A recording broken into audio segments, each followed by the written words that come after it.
dan juga Bapak Ketua Masjid Baitur Rahman yang kami cintai, dan ibu-ibu yang tidak dapat kami sebutkan satu persatu, namun semuanya kami sayangi. Alhamdulillah. Alhamdulillah berkat kerjasama kita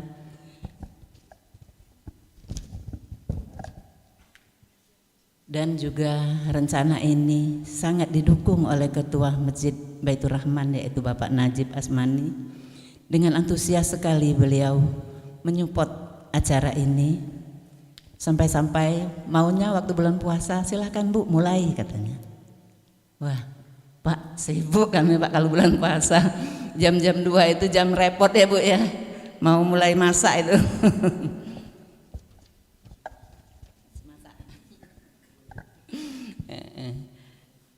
Dan juga dukungan dari Ibu Dinar yang selalu mendukung kami, menyupport kami untuk acara-acara kebaikan ini. Kemudian terbentuklah hari ini acara kita. Kita mulai hari ini dengan pengajian pertama, yaitu hari Rabu ke-1 kita mulai dengan ilmu fikih, hari Rabu kedua ilmu fikih juga, dan hari Rabu ketiga ilmu sirah nabawi. Nah, untuk Rabu keempat, berhubung Pak Andi sudah ada jadwal di tempat lain, mungkin di BKMT Bu Pak ya, jadi kita dialihkan pada hari Selasa keempat. Jadi diingat Bu ya, Selasa keempat, enggak Rabu terus. Jadi Selasa keempat kita ilmu tasyawuf, kemudian kita sholat asar bersama, lalu dilanjutkan dengan zikir bersama.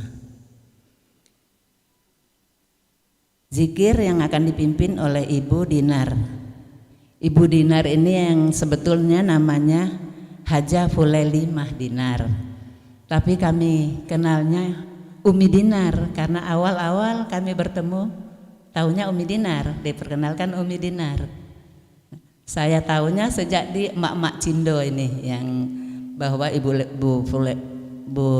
Umi Dinar itu Bu Fuleli Hadinar. Terima kasih Bu Dinar. Dan sebetulnya saya akan membacakan pengurus-pengurus Masjid Baitur Rahman ini, tapi berhubung belum selesai dari depan, kemarin ada yang sudah diselesaikan itu, ternyata ada kesalahan, ada perubahan, kurang satu seksi lagi. Insya Allah lain kali akan diumumkan mengenai pengurus-pengurus Majelis Taklim Masjid Bang Raya Baitur Rahman. Demikianlah kira-kira yang perlu saya sampaikan. Lebih dan kurangnya saya mohon maaf. Andainya banyak kekurangan, mohon bantuan dan minta masukan dari ibu-ibu sekalian. Maklum kita baru pertama untuk memulai acara ini. Semoga ibu-ibu betah belajar ilmu tauhid, itu fikih dengan Bapak Andi kita ini.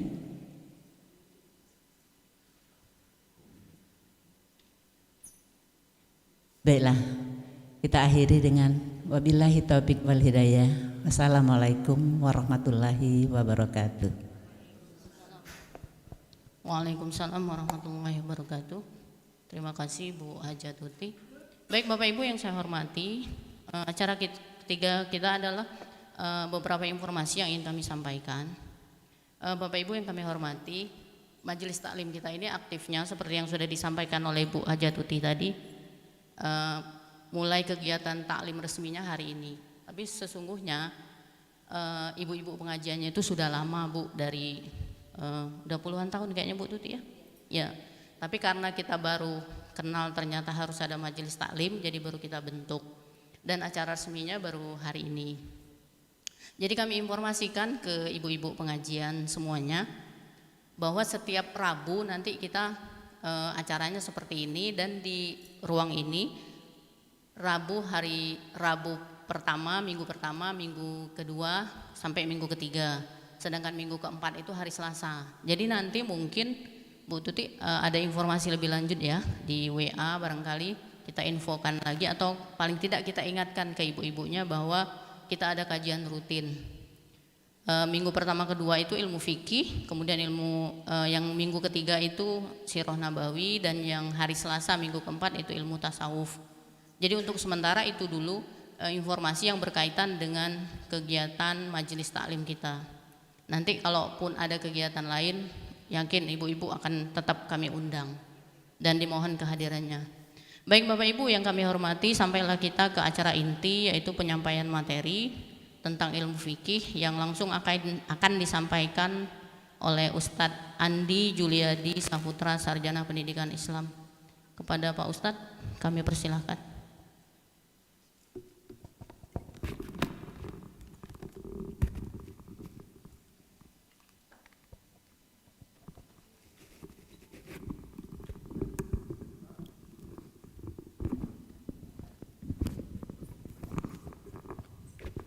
إلى حضرة النبي رسول الله مصطفى محمد صلى الله عليه وسلم وعلى آله وأزواجه وذريته وأهل بيته ولآبائنا وأمهاتنا وأجدادنا وجداتنا ولأستاذنا لأستاذاتنا ولمشيخنا وخصوصا إلى صاحب الكتاب الشيخ سالم بن سعد بن عبد الله بن سمير الخضرمي، الشيخ محمد نووي بن عمر البنتني الشافعي، على هذه النية وعلى كل نية صالحة، وإلى حضرة النبي رسول الله مصطفى محمد صلى الله عليه وسلم وعلى آله وأزواجه وذريته وأهل بيته بسر الفاتحة. أعوذ بالله من الشيطان الرجيم. بسم الله الرحمن الرحيم. الحمد لله رب العالمين الرحمن الرحيم مالك يوم الدين إياك نعبد وإياك نستعين اهدنا الصراط المستقيم صراط الذين أنعمت عليهم غير المغضوب عليهم ولا الضالين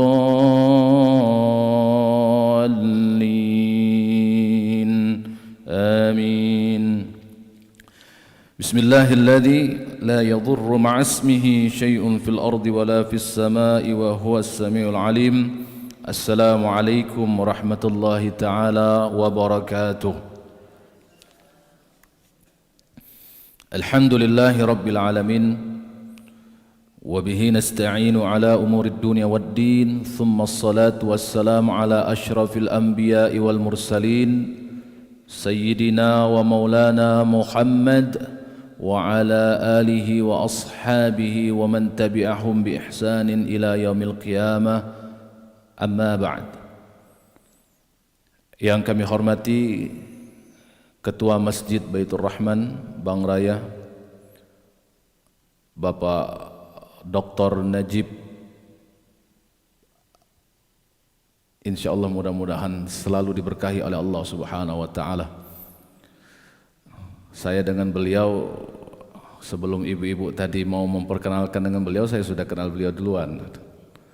Jadi kalau kajian subuh di sini, jadi kalau lagi dipanggil untuk kajian subuh, beliau mengabarkan saya. Sebenarnya saya dengan beliau itu ada rencana, cuma belum terrealisasi. Yang menunggunya beliau. Jadi ada program di TV Aku Mataku ya. Jadi program itu program kajian fikih, tapi di taping bentuknya. Jadi siaran sekitar 30 menit membahas kajian fikih. Cuma saya belum belum memenuhi program tersebut karena lagi nyari-nyari kesempatan waktunya dulu. Jadi beliau sudah saya ketemu berapa kali, beliau nanya gimana Ustadz acara kita, program kita. Insya Allah kita sama-sama merealisasikannya. dan juga segenap pengurus Masjid Baitur Rahman yang kami muliakan, yang kami hormati dan kami muliakan, Ketua Majelis Ta'lim Masjid Baitur Rahman Ibu Haja Tuti, ya, segenap para jajaran-jajarannya atau pengurus-pengurus Majelis Ta'lim ibu-ibu Baitur Rahman, Ketua Majelis Ta'lim emak-emak Cindo Militan beserta jajaran-jajarannya, dan Ketua Majelis Ta'lim Syaja'ah beserta jajaran-jajarannya, ibu-ibu para jamaah sekalian yang insya Allah mudah-mudahan kita semuanya selalu diberkahi, dirahmati dan dimuliakan oleh Allah Subhanahu wa taala. Amin ya rabbal alamin. Bersyukur kita kepada Allah Subhanahu wa taala dengan mengucapkan alhamdulillahi rabbil alamin atas segala nikmat yang Allah karuniakan buat kita semuanya.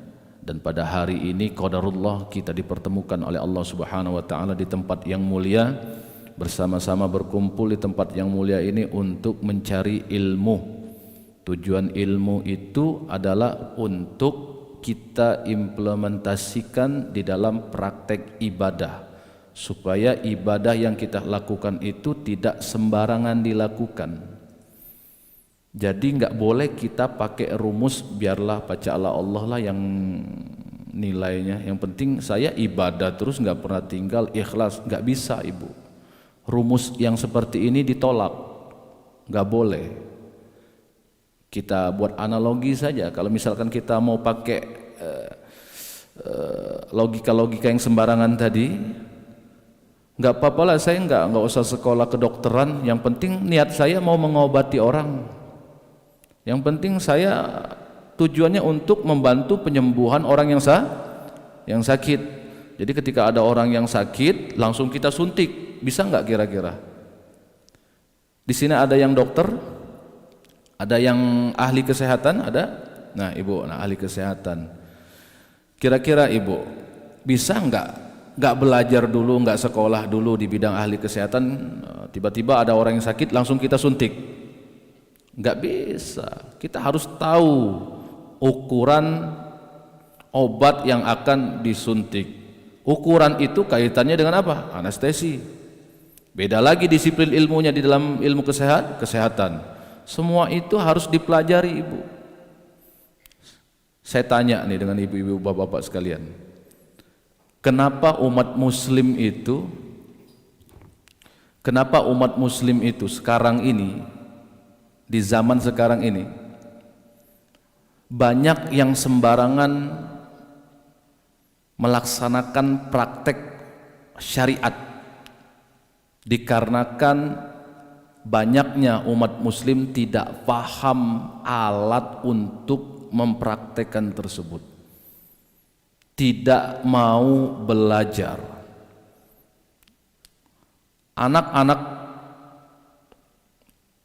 yang dimasukkan ke pondok pesantren itu, ibu-ibu sekalian, bapak-bapak, mereka itu dididik basicnya dulu, Pak. Saya sekarang ini sudah mulai terus mengamati, ya, dengan teman-teman beberapa ustadz-ustadz yang merasa sudah ini perlu harus ada perhatian khusus. Bukan kami ini sok jago, sok pintar, bukan, enggak. Khawatir sekali di akhir zaman sekarang banyak bermunculan aliran-aliran yang sesat, ibu, yang mana pengikutnya itu banyak yang mengikuti. Kenapa bisa banyak? Karena pengikutnya ini juga nggak paham dia. Bukan Al-Zaitun aja ya, banyak di Palembang ini kami sudah observasi banyak ibu, ya. Cuma label kajian, tadabbur Quran, tematik Quran, hati-hati. Hati-hati. Kami sudah observasi itu semuanya ibu. Rupanya orang-orang yang membuat kajian tadabbur tematik seperti ini, pas kami cross check, notaben mereka itu tidak diketahui di mana asal usul dia belajar, dengan ulama siapa. Pas kami telusuri, oh rupanya mutakharij, keluaran dari metodis rupanya. Hati-hati. Ini sudah sangat meresahkan sekali. Mau bertindak mereka di bawah payung hukum.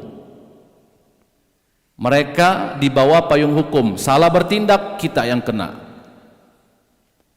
Tapi ketika kami sudah koordinasikan kepada pihak yang berwenang, tidak ada tanggapan juga. Dalam hal ini kan harusnya kan Kementerian Agama yang harus bergerak. Tapi mereka tidak ada yang mau bergerak. Salah satu contohnya Al-Zaitun tadi. Al-Zaitun itu. Kenapa banyak orang yang mengikuti? Karena banyak yang tidak paham, tidak mau belajar basic-basic di dalam ilmu syariat tersebut. Di sini ada saya lihat ini ada anak jemaah yang menjadi santri. Boleh tanya nih, ada 2 orang di sini. Mereka masuk pesantren, itu 2 orang itu mungkin lagi libur ini. Tanya sama 2 santriwati itu. Mereka belajar apa dulu? Belajar basic dulu, Ibu. Baru belajar nanti tafsir Quran, tadabbur, nanti itu. Toh yang belajar juga nggak paham bahasa Arab. Yang ngajarnya juga ini tadi Mak Jolas. Toh Mak Jolas. Nggak jelas juga tadi yang saya katakan, mutakharij, keluaran dari metodis. Ini bahaya ini. Nggak tahu di antara ibu-ibu di sini mungkin ada yang kecemplung, sudah kelanjur kecemplung. Saya kasih himbauan, tubu ilallah, bertobatlah kepada Allah. Keluar dari lingkaran-lingkaran tersebut. Belajar ngaji yang dasar dulu. Kenapa saya ngajak ngaji fikih? Fikih ini aktivitas ibadah kita sehari-hari, Bun. Kita nggak akan bisa tahu hukum di dalam Al-Quran dan hadis, nggak akan mungkin. Kalau nggak percaya, kita praktekkan saja. Walau Quran terjemahan, silakan ambil Quran terjemahan, satu ayat diambil, silakan dibahas. Kalau nggak paham ilmu fikih, nggak akan bisa ngerti itu Al-Quran. Ibarat begini, ini ada minyak bumi nih. Terus taruhlah di daerah ini berpotensi minyak bumi. Terus kita cangkol, keluar minyak buminya. Saya tanya dengan ibu-ibu, bisa enggak minyak yang keluar itu langsung dipakai? Taruh di motor, taruh di mobil, bisa enggak kira-kira? Kenapa enggak bisa? Harus dikelola, diproses. Itulah Al-Quran dan hadis. Jadi jangan hanya sekedar slogan Al-Quran hadis, kembali kepada Al-Quran dan hadisnya juga enggak hafal kok. Ini yang kacau ini juga. Kata Nabi di dalam riwayat Imam Muslim, taraktu fikum amran idza tamassaktum bihima lan tadillu abada kitaballah wa sunnati. Aku tinggalkan, wariskan buat kalian 2 pusaka. Apabila kalian berpegang dengan 2 pusaka ini, in tamassaktum bihima lan tadillu abada. Enggak akan mungkin kalian tersesat selama-lamanya. Apa itu? Kitab Allah wa sunnati. Al-Quran dan Sunnah enggak akan mungkin bisa dipahami kalau enggak paham alat-alatnya. Al-Quran dan Sunnah itu tadi analogi, ibarat perumpamaan yang sudah saya kasih tadi satu. Ada minyak bumi di dalam. Itu minyak bumi enggak akan bisa kita tahu. Ini tanah ada minyak bumi, enggak akan bisa kita tahu tuh. Kenapa bisa kita tahu ada minyak di dalam tanah ini? Sebelum dibor, ada yang sarjana ini insinyur lah mungkin ya, biologi Pak Haji ya. Kira-kira sebelum dibor itu tanah tersebut ada potensi minyak bumi, kira-kira bagaimana cara mengetahuinya? Ada alat deteksi dulu. Berarti kan pakai alat. Mau memahami Al-Quran dan Sunnah, ada alat deteksinya dulu. Alatnya banyak. Salah satu di antara alat yang kita pelajari adalah fikih. Nah itu. Jadi bukan hanya ini Quran, ini hadis. Jadi kata Nabi, "Shallu kama ra'aitumuni usalli." Sholatlah kalian sebagaimana melihat aku sholat. Pertanyaannya, ibu sudah pernah melihat Nabi sholat enggak? Kalau sudah pernah, saya ragu ibu ini hidup di zaman itu berarti ya. Masih hidup sampai sekarang ini aneh berarti. Berarti umur ibu sudah 1400 tahun lebih berarti. Jadi untuk memahami Al-Quran dan Sunnah harus ada alat. Enggak boleh, Bun, yang terjadi yang sudah saya sampaikan tadi kan, ada orang mentadabbur Quran dengan modal terjemahan, diambil, dicomot, diinterpretasikan dengan akalnya, enggak pakai alat tafsir. Berarti itu tafsirnya ulama apa tafsirnya dia sendiri? Kalau tafsirnya dia sendiri, berarti ibu boleh dong mentafsir ayat. Pertanyaannya, ibu siapa kalau mau mentafsirkan ayat? Ulama bukan? Kalau semua orang ini diperbolehkan untuk menafsirkan ayat, saya yakin semuanya akan berbeda-beda cara menafsirkannya. Nah ini hati-hati, bahaya sekali itu ya. 2 hari yang lalu, Bu, saya ada buktinya masalahnya, masih ada rekamannya. Cuma saya mau tabayun, sudah minta tolong difasilitasi ketemu orang itu, karena kalau mau kita geruduki, kita datangi tiba-tiba, ini akan jadi pidana buat kami. Jadi difasilitasi, dibuat ruang diskusi, bila perlu ada debat di situ. Debat dan urusan ilmu tidak masalah. Yang tidak boleh itu debat yang tidak ada habisnya itu, nah. Yang didebat bukan ilmu. Kami minta, kami telepon itu, bisa nggak difasilitasi? Sampai sekarang tidak disanggupi, alias tidak mau bertemu. Dalam hal ini harusnya siapa yang lebih berhak untuk menindak orang-orang seperti itu? Kementerian Agama. Tapi sekarang tidak ada. Nah, itu. Jadi wajar saya, benar kata Nabi, saya fi akhiriz zaman, akan datang muncul di akhir zaman nanti orang-orang yang akan membawa Al-Quran, bahkan sampai menghafal Quran, tapi hanya sebatas tenggorokannya saja. Maksudnya apa? Nggak paham, dia nggak paham isi Al-Quran itu, hanya modal comot, hafal sedikit, nggak tahu basicnya dari mana, belajarnya di mana, gurunya siapa, ulama siapa, akhirnya dia sampaikan itu. Ini bahaya. Kalau Masjid Baitur Rahman ini saya paham benar karena ngelihat channelnya ya, yang ngisi bukan main, emang benar-benar dipilih. So kalau nggak percaya silakan tengok channelnya itu, jangan lupa subscribe. Iya benar. Iya, jangan sampai kita nggak subscribe. Itu channel-channel yang kayak itu tuh bagus diikuti. Jangan channel-channel TikTok yang diikutin. Channel-channel apa yang mengumbar-ngumbar aurat dan lain sebagainya. Untuk apa? Buat apa? La yanfa', tidak ada manfaat, tidak ada manfaatnya itu. Banyak ya. Ada doktor ulil apa Pak Haji? Ulil Amri LC. Nah, itu bukan main itu ya, pakar-pakar hadis semua, pakar-pakar Quran. Banyak, ada Dr. Mukmin Zainal Arifin LC.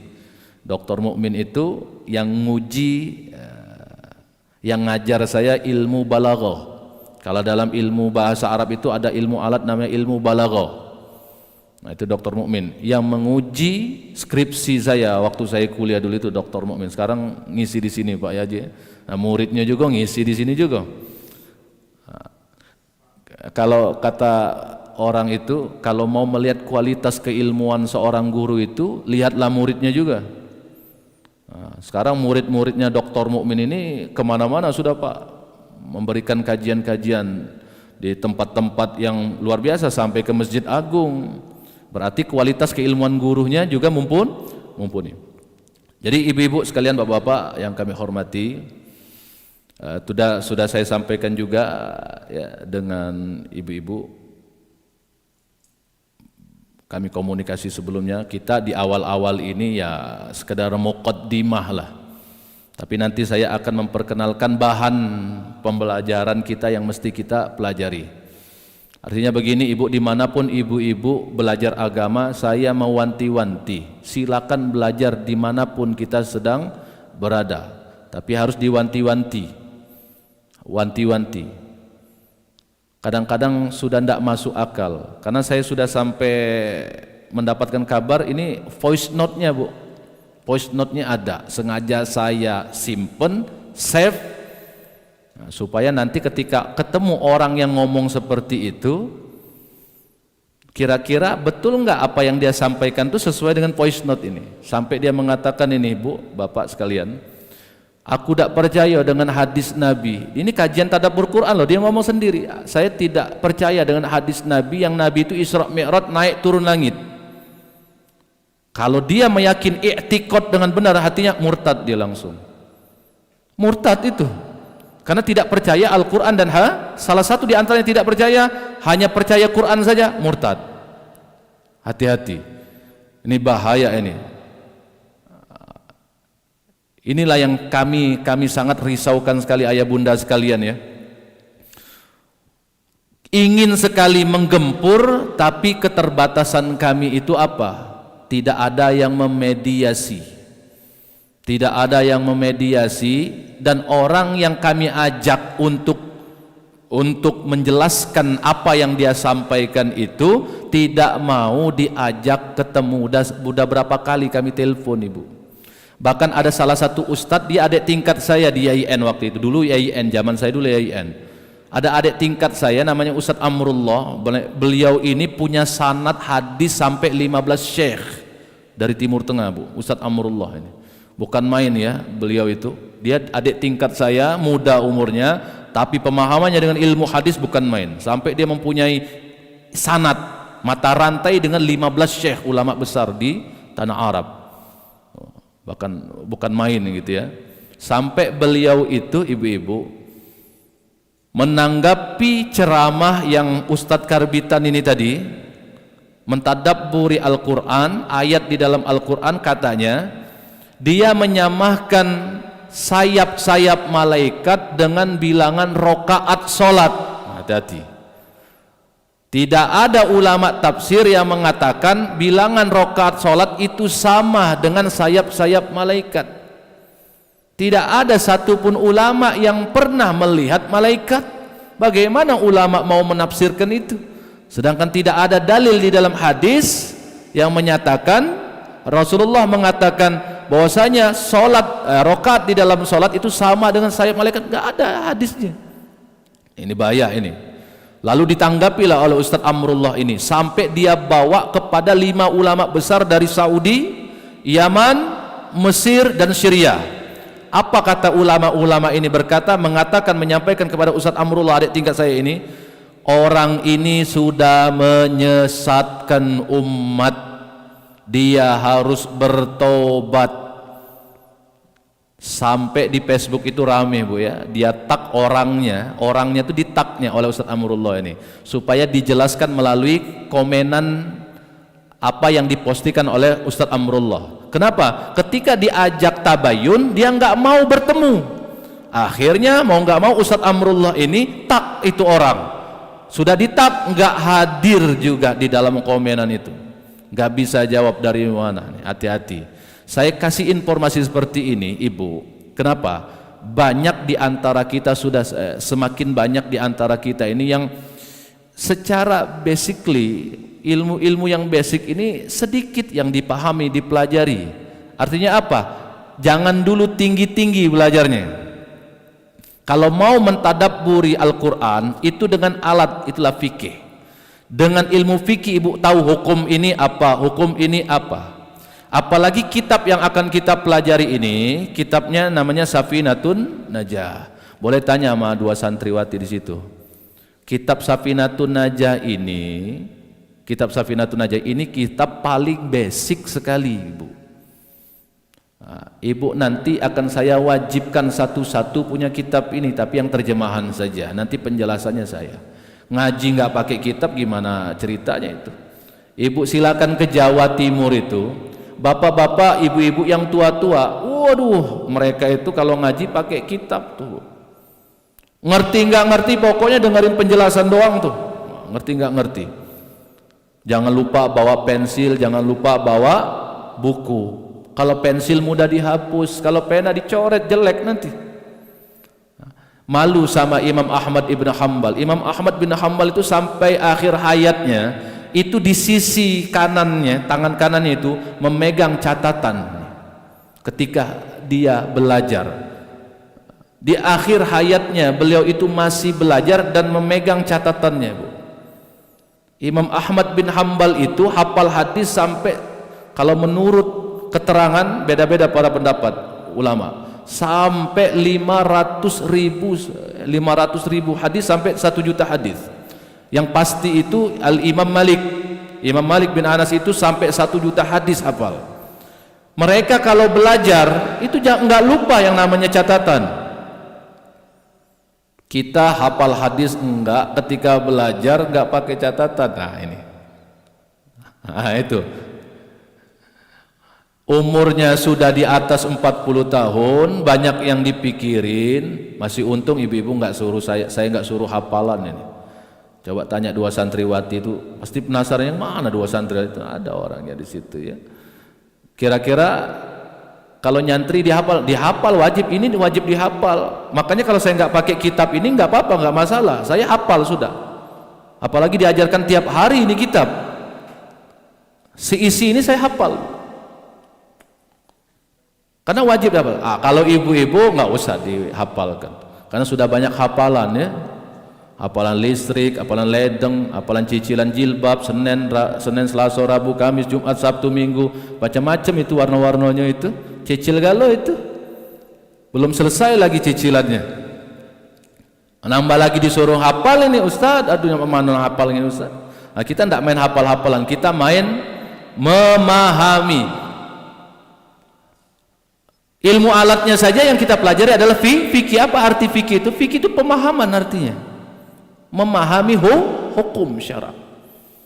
Nah, nanti insya Allah di pertemuan selanjutnya nanti dikoordinir oleh mungkin Ibu Ketua langsung ya. Mahal nggak Ustaz? Nggak mahal. Mahala bakso setan itu. Bakso setan itu 20.000 Bu. Berapa kitab ini?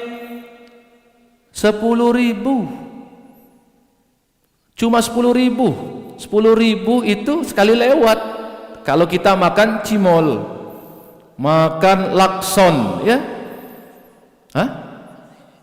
Oh, KTN lakso ya Bu ya. Oh, salah berarti ya, maklum bukan makanan saya ya, tapi saya suka makanan itu. Lakson. Hah? Lakson lain. Oh, lakson lain. Apa beda? Yang kuah merah itu kan ya. Oh, laksan bukan lakson, bukan ya. Maklumlah bukan makanan saya itu Ibu, pisang hijau, es pisang hijau, burasa, sop kondro, itu makanan saya itu. Orang Sulawesi, ada Sulawesi ini? Ada? Nggak ada. Nah, ini kitab ini murah banget, tapi jangan dipandang kitabnya Bu ya, tipis, tapi ini keramat ini. Wajib seluruh pondok pesantren, dimanapun pondok pesantren di Palembang ini, di Sumatera Selatan, mau Ariyat, mau Qodratullah, mau Al-Fat, mau pasti basicnya ini dulu, Safinatun Najah. Kalau mau benar-benar belajar Ibu, anak-anak pesantren itu menamatkan ini satu kitab ini, padahal dia belajarnya itu hampir tiap hari belajar kitab ini, itu selesainya 1 tahun Bu. Nah, Cak Mano kita 2 kali sebulan. Nah ini, apalagi tidak ditambah dengan menghafal, makanya perlu catatan. Nah, perlu catatan. Dan mohon maaf, majelis termasuk majelis syaja'ah ya, majelis syaja'ah ini sudah masuk bab sholat sebenarnya. Mau nggak mau dia harus balik kanan lagi, nggak apa-apa lah ya, nggak apa-apa. Di istilahnya itu kalau hafalan itu murojaah, diulang lagi. Ini kitab sangat-sangat murah sekali, 10.000. Bahkan lebih besar isi rekening Ibu daripada harga kitab ini. Maka Ibu ya, kalau Ibu keluarkan uang dari rekening Ibu itu nggak bakal goyang isinya. rekening ibu yang isinya yang miliaran itu? Ada. Amin kan baik ya. Amin ke dulu baik. Nah, itu. Keluarkan 10.000 ini. 10.000 untuk mengambil mata rantai sanad keilmuan dari ulama pengarang kitab Safinatun Najah, perahu keselamatan, perahu kesuksesan, perahu rahmat dari Allah Subhanahu wa taala. Dari seluruh majelis di Palembang ini yang di bawah bimbingan saya, cuma satu majelis yang baru saya ajak untuk berziarah ke makam pengarang ini. Di mana Pak Ustaz? Saya kasih cerita ya. Nama pengarang kitab ini, nama kitabnya sudah saya kasih tahu. Maka ini namanya Muqaddimah dulu Pak Ibu. Muqaddimah dulu. Ya, Muqaddimah dulu. Pengarang kitab ini namanya Syekh Salim. Syekh Salim bin Sa'ad bin Abdullah bin Sumair Al-Hadrami. Syekh Salim bin Sa'ad bin Abdullah Sumair Al-Hadrami. Beliau ini asalnya dari Zal Asbuh Hadramaut Yaman. Zal Asbuh Hadramaut Yaman, kampungnya para habaib, kampungnya para waliullah, aulia Allah.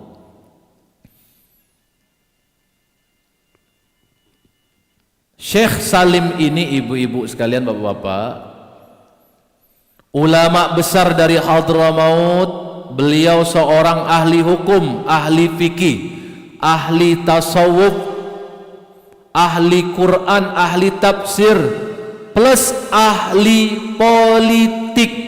Jadi kalau ada yang mengharamkan politik, aneh juga saya. Kalau bahasa Arabnya itu apa? Siasa. Kalau masuk di dalam KBBI, siasa itu siasat, politik itu siasat, strategi. Tergantung bagaimana cara menggunakannya. Kalau yang menggunakan strategi atau siasat ini adalah orang yang baik, maka hasilnya jadi baik. Setiap negeri kalau orang ahli siasat, semuanya berhak menjadi ahli siasat, tapi belum tentu semuanya orang baik. Semuanya boleh belajar siasat, belajar politik, tapi belum tentu yang belajar ini orang yang siasat politik. Kalau dipegang oleh orang yang baik, hasilnya maslahat. Mau jadi pemimpin, kalau orangnya baik, menggunakan ilmu siasat politik, hasilnya jadi tapi kalau yang memimpinnya adalah orang yang buruk, hasilnya mudarat. Maka hati-hati ibu ya. Kita nggak lama lagi ini. Saya bukan mau membahas itu, bukan. Nggak ada kaitannya sebenarnya dengan ini. Saya memperkenalkan Syekh Salim itu ahli politik, ahli Beliau itu di masanya itu, di masa waktu di Hadramaut, seorang penasehat raja. Seorang penasehat raja Syekh Salim ini.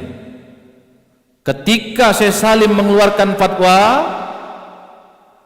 maka raja wajib mengikutinya. Maka ulama dengan umarok itu tidak boleh begini. Ulama dengan umarok itu harus begini, sejalan. Ulama berfatwa tentang kebolehan daripada aspek hukum. Umarok mengumumkan hasil fatwa itu. Kalau begini nggak akan benar. Kalau begini nggak akan nggak akan benar. Ibu jangan kaget ya. Di zaman sekarang Bapak Ibu sekalian, kalau misalkan melihat ulama itu mungkin digimanain oleh umara, nggak usah kaget. Imam Abu Hanifah itu sampai dibunuh oleh rajanya sendiri. Nah, itu ya. Imam Ahmad bin Hambal itu mati oleh rajanya sendiri. Dicambuk gara-gara apa? Gara-gara tidak mau memberikan fatwa sesuai dengan keinginan raja. Jadi ulama itu nggak boleh disetir oleh umaro, nggak boleh. Yang harus wajib mengikuti saran adalah umaro kepada ulama. Cuma beda kan sudah. Jadi saya paling apa ya Bu ya? Saya kasih tahu saya pernah ceramah, ada kumpulan ustadz-ustadz waktu itu. Kebetulan saya ceramah pada saat itu, saya ditunjuk oleh tuan rumah, saya penceramahnya. Banyak kiai-kiai yang hadir di situ, ustadz-ustadz yang hadir di situ. Saya kasih tahu. Supaya didengar oleh para jemaah-jemaah. Kalau lagi ada buat acara, Ibu, mohon maaf ya. Ini bukan dalam rangka untuk menyombong-nyombongkan diri. Kita harus tahu urutan-urutannya. Kalau lagi buat acara yang kami hormati, apalagi yang datang itu kalau udah unsur-unsur pemerintahan, nanti ulamanya itu kaget disebut itu. Terakhiran, kadang-kadang lupa. Hati-hati nih. Kalau lagi buat acara, apalagi acaranya akikah yang kaitannya dengan ibadah, resepsi pernikahan, syariat bukan? Syariat. Kadang-kadang bingung ini. Saya kadang-kadang bingung itu ya. Pernikahan sekarang ini sudah ndak ini lagi, ndak apa namanya itu dikatakan syariat, cuma namanya saja, tapi dalam pelaksanaannya sudah apa namanya, ndak ini lagi, tidak sesuai lagi. Kadang-kadang ada standing party, makannya berdiri lagi itu.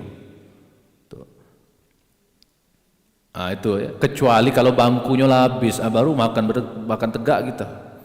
Ini bangkunya ndak disiapkan, Pak. Terus lagi ada yang joget apa itu namanya itu, mau apa itu, mau mere. Nenek lah bau tanah masih joget mau mere. Kaget mamang itu datang tak mau mere lagi dia. Siapa mamang itu? Israel. Bila Israel jasad terbujur, selesai tak pacak mau mere lagi kalau sudah di pembaringan Ibu. Yang sudah nyai-nyai ini, habiskanlah waktunya untuk di majelis taklim, untuk syiar Islam. Minimalisir perkumpulan-perkumpulan yang tidak bermanfaat, apalagi untuk unjuk-unjuk. Apa unjuk-unjuk? Bahasa kita Palembang ini. Unjuk-unjuk, ngamboi. Pamer tas Hermes, dompet Channel. Tahu gak lo Pak Ustadz itu? Nah itu ya. Itu apa itu? ECM ya, buatan lokal. Ada apa-apa di ini kan ya, buatan-buatan. Sudah saatnya kita ini mengikuti kegiatannya Rasulullah, yaitu kata Nabi SAW itu ada Allah Subhanahu Wa Taala bukakan pintu rizki 10. 9-nya itu adalah dagang, 1-nya itu yang kita rebutkan. Lah kenapa ndak ambil bagian dari 9 pintu ini tadi? 9 pintu ini. Makanya saya sudah mulai ada yang saya inikan, ada yang saya dagangkan gitu ya. Saya mulai belajar untuk memulai berdagang. Saya sudah mulai ini. Dan alhamdulillah sudah ada apa namanya? Kenapa ndak dari dulu aku mulai ini? Kadang pikir kayak itu ya. Rupanya berdagang itu bagus ya. Bahkan Nabi SAW itu di umur 25 tahun sudah menjadi saudagar kaya yang paling muda sak Mekah. Apa itu sak Mekah? Semekah itu dah Pak Ibu. Saudagar kaya termuda di Mekah. Makanya bisa menikahi Sayyidah Khadijah. Jangan sampai nih Bu, tolong hindari pemahaman dari orang-orang kapitalis ya, bahwasanya Rasulullah itu menikahi Sayyidah Khadijah karena Sayyidah Khadijah itu orang kaya sedangkan Rasulullah miskin. Jangan salah nih. Kalau kita baca sirah Nabi, maka kita belajar sirah Nabi nanti. Nabi Muhammad itu umur 25 tahun sudah jadi orang terkaya paling muda se-Mekah. Anak zaman sekarang umur 25 tahun, tauin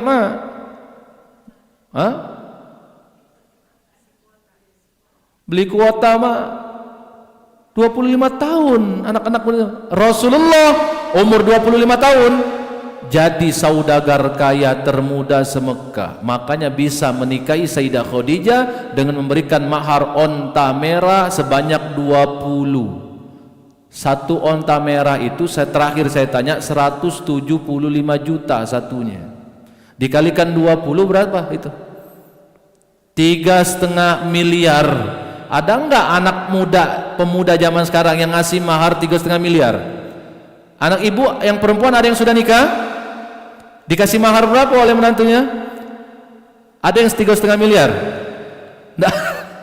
3,5 miliar banyak enggak? Banyak. Inilah anak-anak muda zaman sekarang, laki-laki Pak, cemen. Nanti bawa dalil kata Rasulullah, Pak Ustadz, kalau soal mahar itu jangan diberatkan. Ini jadi dalil. Padahal dia tidak paham asbabul urut hadis itu.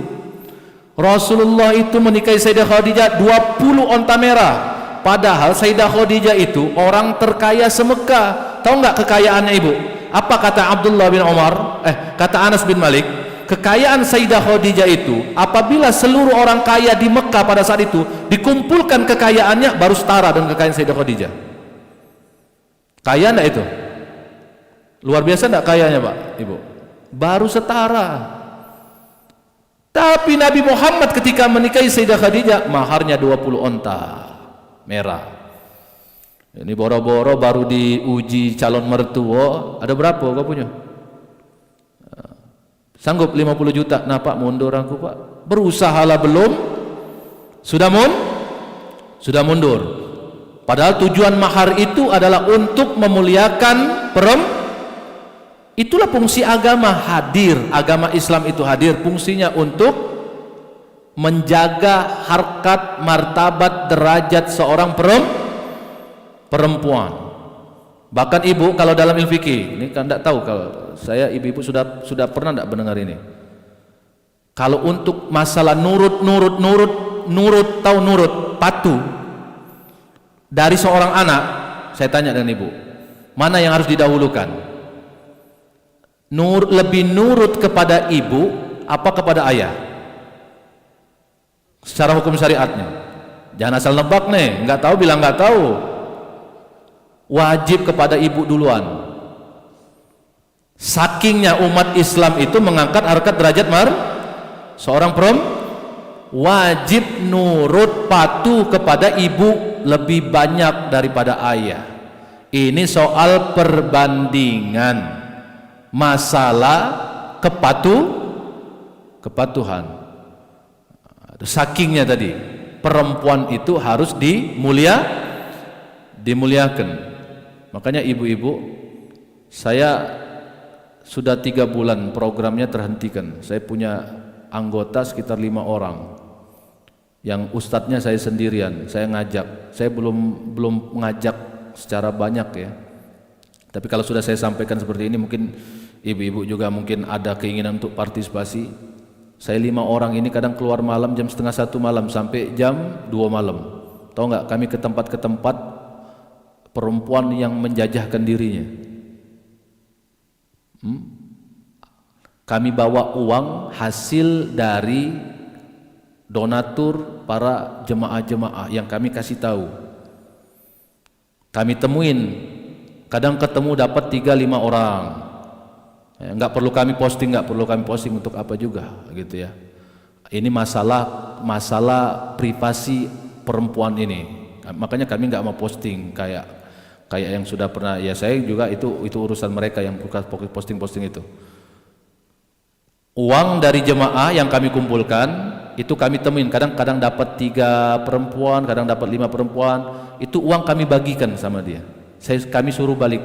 Ini Mbak, uang 500, kasihkan anakmu, ini halal dari orang-orang yang soleh-solehah, ini halal.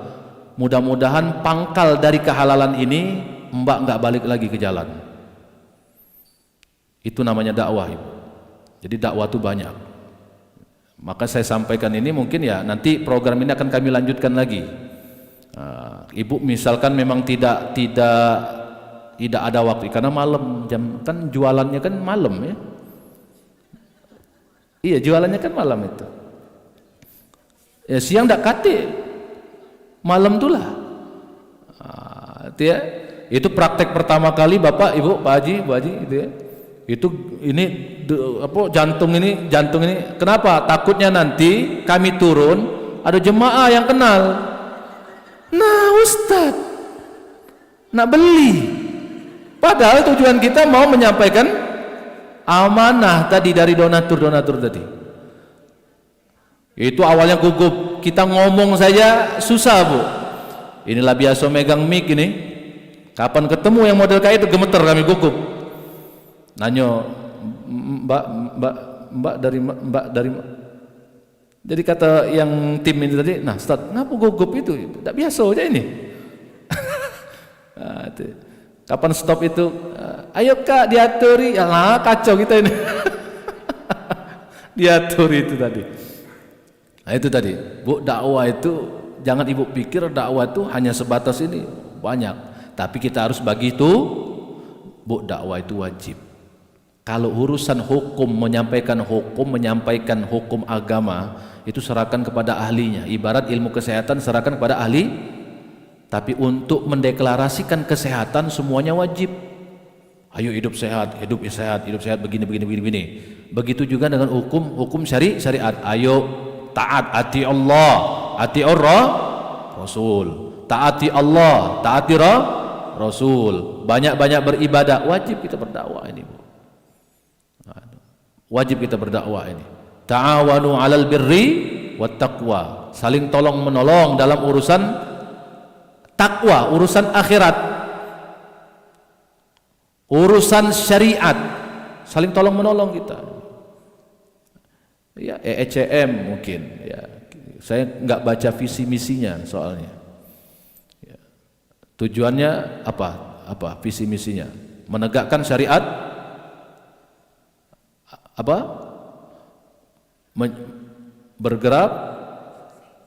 bergerak maju, itu slogan ya. Ya visi misinya ya yang jelas untuk mengimplementasikan hududullah, hukumnya Allah, hududnya Allah, menegakkan hukumnya Allah Subhanahu wa ta'ala, supaya kita ini enggak sembarangan menerapkan hukumnya Allah. Nah itu tadi ibu-ibu. Nah ini kitab ini insya Allah akan kita pelajari di minggu yang akan datang. Namun saya akan kasih tambahan sedikit. Setiap kita kajian tasawuf itu kan kajian akhlak, itu harus kita awali dengan zikir. Nanti dibalik ya, bukan diakhiri dengan zikir, diawali dengan zikir. Karena kalau kita melihat cara-caranya ulama, diawali dulu, diawali zikir, baru kajian tasawuf. Pakai zikir rotib haddad sesuai dengan kitab yang akan kita pelajari. Di majelis syaja'ah sudah biasa baca rotib haddad. Nah, tinggal diimplementasikan saja di sini. Supaya kenapa kita pakai rotib haddad Pak Ustadz? Supaya mata rantainya nyambung dengan imam haddad. dan bacaannya lumayan ringkas, zikir-zikirnya Rasulullah sallallahu alaihi wasallam. Supaya kenapa harus diawali dengan zikir? Supaya ilmu tasawufnya bisa diterima dengan mudah di dalam hati kita, dalam jiwa kita. Itu ilmu akhlak. Tasawuf itu ilmu akhlak. Kalau mau menjadi waliullah, belajar tasawuf itu, Bu. Waliullah itu jangan dianggap, wah kalau sudah jadi waliullah itu Pak Ustadz berarti bisa terbang, bisa ke ini. Enggak. Bisa sholat di Mekah Pak Ustadz ya? Enggak, bukan begitu, bukan begitu cara memahami waliullah. Waliullah itu artinya kekasih Allah, orang yang dekat dengan Allah, takut untuk berbuat sesuatu yang diharamkan oleh Allah Subhanahu. Itu waliullah. Jelas ya? Ya. Nah, nanti sambil mungkin menunggu saya kajian tasawuf, nah buka dulu ini zikir oleh Umi Dinar ya, pimpin. Nanti dibaca. Gampang karena baca Majelis Syaja'ah sudah pernah baca Ratib Haddad itu. Nah, ini ya yang insya Allah nanti akan kita pelajari. Kitab-kitab fikih ini juga nanti tolong di pekan yang akan datang. Kalau misalkan Ibu Haja Tuti lupa, Ibu Haja Pulaili Madinah nanti akan mengingatkan tentang kitab fikihnya. Nanti kita seragamkan saja Bu ya kitab fikihnya itu. Kita seragamkan saja kitab fikihnya itu, silakan dicek lagi ya. Mak-mak Syaja'ah yang banyak tahu itu, di mana linknya itu. Nah, itu ya. Berapa harganya, Bun? 10.000 cuma. Jadi pempek kapal selam itu lebih mahal daripada kitab itu. Tapi isinya jauh lebih mahal. Insya Allah nanti mudah-mudahan, yang enggak langsung ya, enggak, saya cuma nyampein aja.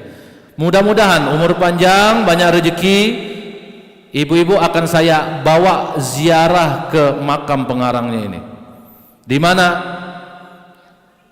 Yaman. Saya belum tuntaskan. Dari Yaman beliau itu hijrah. Kenapa bisa hijrah? Beliau itu tidak sesinkron dengan raja pada saat itu. Karena raja tidak manut lagi, tidak galak nurut lagi. Nah, ulama zaman dulu itu Bapak Ibu, nah ini kualitas ulama zaman dulu. Ulama zaman dulu kalau pemimpinnya tidak mau nurut lagi, dia misah. Tidak galak nurut lagi. Nah, sekarang ulamanya nempel harus, ya harus bersinar. Maksudnya begini, ulamanya kendor ketika maunya pemimpin begini. Nah, ini hati-hati. Wajib pemimpin itu ikut kata ulama haram, tidak boleh, tidak usah dilakukan. Nah itu, bisa nggak dapat pemimpin yang seperti itu? Ibu harus kuat dulu belajarnya, supaya tidak bisa digoyangkan lagi. Modal 100.000 serangan pajar, bergoyang lagi. Serangan pajar, tok, assalamualaikum Bu, ini ada beras, serangan pajar ini, ada duit 100.000. Senjata terakhir, hati-hati. Maka kuati dulu basic ilmu agama. Jadi kalau mau, enggak, saya mau inilah. Ini sesuai dengan istikharah kami. Jangan goyang-goyang lagi. Itu ya. Beliau itu hijrah karena tidak sinkron dengan pemerintah. Sudah dari Hadramaut ke India hijrahnya. Sudah dari India ke Singapura sebentar, numpang nyebrang. Baru ke Batavia. Apa Batavia itu sekarang, Bun? Jakarta. Beliau meninggal tahun 1854. 1854. Ini kitab beliau, Syekh Salim. Ini kitab yang menjelaskan kitab ini. Saya enggak nyuruh ibu beli kitab ini. Ini kitab untuk menjelaskan kitab ini. Yang mengarang kitab ini ulama besar Mekah, lahirnya di Banten, Serang, meninggalnya di Ma'lah, dimakamkan. Makanya setiap kali saya berangkat umroh, saya pasti ziarah ke Ma'lah. Syekh Nawawi Al-Bantani. Insya Allah mudah-mudahan dua syekh ini akan kita ziarahi. Cuma kalau ini masih bisa kita, Bu. Jakarta sinilah paling metu duit sekitar 2-3 juta, itu untuk ongkos. Tapi kalau yang ini di Ma'lah itu di mana? Di tempat Sayyidah Khadijah di makam. Jadi kalau kita berziarah ke makam beliau, pasti kita ke makam Sayyidah Khadijah. Mudah-mudahan ada rezekinya.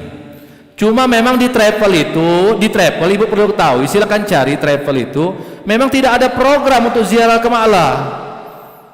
Itu program-program yang dibuat khusus dadakan. Nah, kalau saya itu kadang-kadang pergi sendirian Bu, cari mobil, karena saya nggak bakal kesesat kalau saya. Nah, itu ya, saya nggak bakal kesesat, saya bisa komunikasi masalahnya itu. Tapi kalau nenek-nenek jangan. Nggak ada program aku nak berziarah ke makam Sayyidah Khadijah. Tuh, terus nenek-nenek yang 3 ikut nih, nah, ibu yang 2 ikut ini bagaimana? Turun dari hotel, mesen taksi, dibawa lari, tanya Umi Dinar itu. Hati-hati, itu banyak yang bawa lari nenek-nenek itu. Apalagi nenek-neneknya hobi pengajian. Nah itu, hati-hati. Kalau nggak percaya tanya Umi Dinar. Jadi ada jamaah-jamaah itu yang hampir yang seperti itu, Bu. Nggak tahu saya, hobi nenek-nenek itu. Nah, itu bukannya hobi yang belum nikah, bukan ya. Nah itu dimakamkan di Taman Pemakaman Umum Jeruk Purut, Jakarta Selatan. Saya sudah ke sana berapa kali, sering saya itu ya. Taman Pemakaman Umum Jeruk Purut. Nah, insya Allah nanti ya kita akan diagendakan. Oh ini makam saya. Cuma dengan catatan kita jangan melupakan para wali-wali di Palembang ini. Maka ziarah dulu makam-makam wali di Palembang, kayak Ki Marogan uji kita tadi. Ulama-ulama habaib yang ada di Kubah. Nah, itu dulu nanti. Sabu Kingking, penyebar agama Islam pertama di Sumatera. Sayyid Umar Bagindasari, keturunan Rasulullah. Di mana? Di Tanjung Atap. Sebelah sanonya lagi Tanjung Batu. Ibu duduklah mantap-mantap. Walaupun sebentar lagi kopinya belum tentu betul. Nah itu insya Allah. Itu mak-mak Syaja'ah sudah saya ajak ya. Saya sudah ajak, cuma belum sempat nyebrang ya. Belum ya? Sudah belum? Sudah belum? Yang kedua sudah ya. Oh sambil becek-becekkan waktu itu musim hujan. Nah, nanti insya Allah Ibu. Pokoknya yang di bawah bimbingan pengajaran saya akan ajak ke makam-makam para wali supaya ibu tahu, oh ini para wali-wali kita yang menyebarkan agama Islam, betapa susahnya mereka. Nah, kita ini dakwahnya itu cuma ecek-ecek, tapi jangan sampai kalaupun ini cuma ecek-ecek, insya Allah nilainya di sisi Allah Subhanahu Wa Taala begitu tinggi, asalkan niat kita dakwah benar-benar ikhlas lillahi taala. Ini saja ibu-ibu, para jamaah, bapak-bapak, ibu-ibu, para jamaah sekalian bukan Allah Subhanahu Wa Taala, sekedar muqaddimah kita, pertemuan kita pertama kali di dalam kesempatan ini. Insyaallah di pekan yang akan datang kita akan membuka daripada kitab yang akan kita akan pelajari. Insyaallah masing-masing ibu-ibu sudah memiliki kitabnya. Nanti tolong dikoordinasi oleh Ibu Ketua atau mungkin nanti dibantu oleh Ibu Dinar ya, Umi Dinar. Saya manggilnya Umi juga masalahnya. Iya. Jadi tolong dibantu nanti insyaallah ya. Mudah-mudahan di pekan yang akan datang ibu-ibu tidak ada halangan untuk bisa belajar bismillah, niat lillahi ta'ala, supaya kita enggak mudah dipengaruhi orang-orang. Kalau kita sudah paham hukumnya, dari mana bisa memahami hukum tersebut? Dari fikih. Akhlak kita semakin kuat, semakin bagus dari ilmu tasawuf. Wawasan sejarah tentang Nabi SAW bisa semakin luas dengan kita mempelajari sirah Nabi.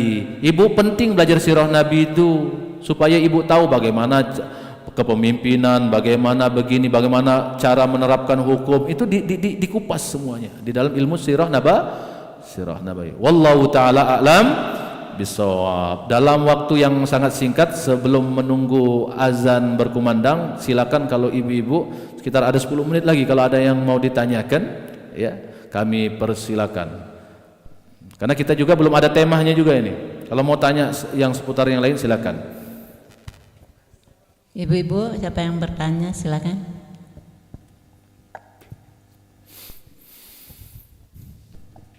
Pak Ustadz nanya, Ya, boleh, Bu. Silakan. kitab yang mau kita pelajari itu bahasanya apa Ustadz? Bahasa terjemahan saja. Indonesia maksudnya. Ya, sudah diterjemahkan. Soalnya yang kami Ini pakai Arab. Ustadz Arab. Ya, ini Arab. Enggak, ini khusus saya saja, ya, Bu ya. Nanti yang Ibu pakai itu terjemahannya. Ada Arabnya, ada terjemahan. Kalau Arabnya saja nanti Ibu bingung. Ini apa? Ndak ada barisnya lagi ini. Nah, itu yang saya pegang. Tapi kalau yang Ibu pegang sudah ada terjemahan.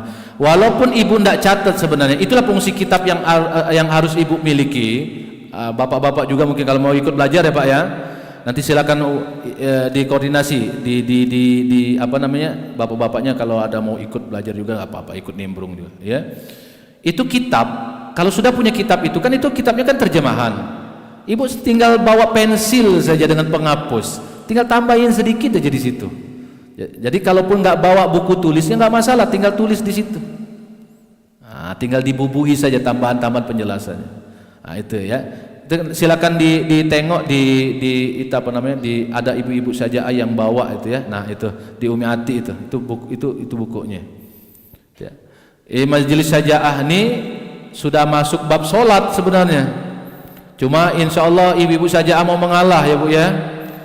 Nah, ibu-ibu Sajaah mau mengalah, ngulang dari awal. Ada lagi mau tanya? Silakan Bun. Assalamualaikum warahmatullahi wabarakatuh. Waalaikumsalam warahmatullahi wabarakatuh. Sebelum saya bertanya, saya mohon maaf dulu Pak kalau ini salah. Ini mungkin di luar daripada pelajaran hari ini, tapi menyangkut tentang agama kita. Saya mendapat dan saya membaca juga di Google, itu ada sholat utaka di bulan Syawal. Apa? Apakah sholat utaka? Utaka apa utako gitu loh, di bulan Syawal yang dikerjakan di bulan Syawal. Apakah itu bid'ah atau tidak? Itu yang saya bertanyakan Pak. Sekian, wassalamualaikum warahmatullahi wabarakatuh. Tidak ditemukan riwayat mengenai sholat tersebut. Itu Ibu ya. Tidak ditemukan riwayat mengenai sholat tersebut. Hemat saya begini cara memahaminya, supaya ambil jalan tengah ya. Gak usah diribut-ributin pertama. Kalau ada yang melakukannya. Yang kedua, masih banyak sholat yang Nabi lakukan yang belum kita lakukan. Benar kira-kira? Yang itu sudah jauh lebih dari sholat tahajud. Paginya sholat sebelum sholat duha ada sholat isyraq. Cukup nggak kira-kira? Sudah lebih dari cukup. Yang ketiga, saya tanya, ini dalam bentuk pertanyaan, kalau nggak melakukan sholat itu, kita terlepas daripada ada nggak ada dalil ya, umpamanya ada dalilnya, misalkan ada dalilnya. Pertanyaannya, kalau kita nggak melakukan sholat itu sementara ada dalilnya, berdosa nggak? Nggak berdosa juga. Kalau ada dalilnya, apalagi nggak ada dalilnya. Nah itu, hati-hati. Termasuk kemarin sholat kafaroh di Jumat terakhir di bulan Ramadan, nggak ada dalilnya itu. Nah itu ya. Tapi ingat Ibu, saya mengajarkan Ibu untuk menjalankan sikap hukum bijaksana ketika melihat fenomena yang seperti itu. Apa tadi pertama? Kalau ada orang yang melakukan, kita hormati. Yang kedua, masih banyak sholat-sholat sunnah yang Nabi SAW lakukan secara syariat itu dikukuhkan, tapi belum banyak kita lakukan. Ini dulu Bang. Sudah lebih dari cukup. Yang ketiga tadi apa Bun? Yang ketiga tadi apa? Kalau seandainya memang itu ada dalilnya, kita nggak ngelakuin saja nggak berdosa. Apalagi nggak ada yang berdosa itu yang sudah dikukuhkan sholatnya, sholat fardu. Nah, ini sudah. Anggaplah begini Bun, cuma jangan ikuti, ini umpama aja. Bunda sampai wafat cuma melaksanakan lima waktu saja. Qobliyah ba'diyah yang enggak, tahajud enggak pernah bangun, duha males umpama. Tapi sholat fardu, wah bukan main kualitasnya. Berhak enggak bunda masuk surga? Berhak. Itu umpama. Nah, cuma kalau bisa sholat duha, sholat tahajud, baca banyak kok. Kalau semua apa aktivitas yang dilakukan oleh Nabi itu dilakukan semuanya, umpama ibu mampu melakukannya, saya yakin lupa berak gitu bu. Benar nggak kira-kira? Benar nggak kira-kira? Kenapa saya bisa katakan seperti itu Pak Haji, Bu Haji? Imam Syafi'i itu hafal Quran di bulan Ramadan 60 kali. Sehari itu 2 kali, pagi sama Kalau kita model kayak ini, lupa dak berak kita. Dak ingat lagi. Benar gak kira-kira? Itu saja nggak mampu, apalagi yang dari sisi dalil tidak ada kejelasan. Itu cara menyikapinya. Nah, orang yang belajar fikih itu kalau dia benar-benar paham, ketika menyikapi fenomena yang seperti itu dia nggak gegabah. Langsung bid'ah enggak, nah, gitu. Langsung bid'ah enggak. Bukan perkataan itu yang langsung dia lontarkan. Tetapi cara menyikapi itu yang perlu harus kita pelajari. Wallahu taala a'lam bissawab. Ini saja ibu-ibu yang dapat apa? Enggak ada doa. Doa dulu. Kita tutup ya dengan melapaskan suratul Fatihah. Kita niatkan buat hajat dan niat kita masing-masing. Silakan ibu berniat di dalam hatinya, buat kedua orang tua khususnya, kakek nenek, mertua yang sudah wafat ataupun yang masih hidup. Mudah-mudahan Allah angkat derajat mereka, Allah terima segala amal ibadah, Allah ampuni segala dosa-dosanya. Niatkan buat anak keturunan ibu, bapak sekalian, mudah-mudahan menjadi anak keturunan yang soleh dan soleha. Kita niatkan buat saudara-saudara kita, di antara kita, teman sejawat kita, satu perjuangan yang sedang sakit, diuji oleh Allah dengan penyakit, mudah-mudahan diangkat penyakitnya oleh Allah Subhanahu wa taala.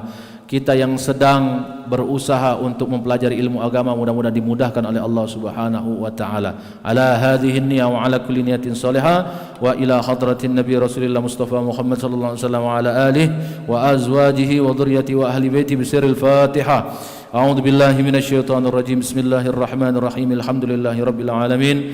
Arrahmanir rahim. Maliki yaumiddin. Iyyaka na'budu wa iyyaka nasta'in. Ihdinas siratal mustaqim. Siratal ladzina an'amta 'alaihim ghairil maghdubi 'alaihim waladdallin. Amin. Allahumma shalli 'ala sayidina Muhammad wa 'ala ali sayidina Muhammad. Rabbana ighfir lana dzunubana wal walidina warhamhum kama rabbawna shighara wa li abaina wa ummahatina wa ajdadina wa jaddatina wa li ustadzina wa li ustadzatina wa li masyayikhina wa li jamil muslimina wal muslimat wal mu'minina wal mu'minat bi برحمتك يا أرحم الراحمين ربنا ظلمنا أنفسنا وإن لم تغفر لنا وترحمنا لنكونن من الخاسرين اللهم أصلح ذات بيننا وألف بين قلوبنا واهدنا سبل السلام ونجنا من الظلمات إلى النور وجنبنا الفواحش ما ظهر منها وما بطن ربنا آتنا في الدنيا حسنة وفي الآخرة حسنة وقنا عذاب النار وصلى الله على سيدنا مولانا محمد وعلى آله وصحبه وبارك وسلم والحمد لله رب العالمين تقبل الله منكم هدانا الله وإياكم أجمعين والله الموافق إلى أقوام الطريق Thumma assalamualaikum warahmatullahi ta'ala wabarakatuh. Kita tutup dengan doa kafaratul majlis. Subhanakallahumma wa bihamdika asyhadu an la ilaha illa anta astaghfiruka wa atubu ilaik. Baik Bapak Ibu yang saya hormati, dengan berakhirnya doa tadi, maka berakhir pula acara majelis mingguan kita pada sore hari ini. Kita doakan bersama-sama semoga Ustadz Andi selalu dalam keadaan sehat walafiat, dan setiap Rabu minggu pertama, kedua, dan ketiga bisa hadir di majelis kita ini, dan terakhir di hari Selasa minggu keempat. Baik Bapak Ibu yang saya hormati, mari sama-sama kita tutup majelis ini dengan lafaz hamdalah. Alhamdulillahirabbil alamin. Wassalamualaikum warahmatullahi wabarakatuh. Ibu-ibu kita siap-siap untuk sholat asar ya.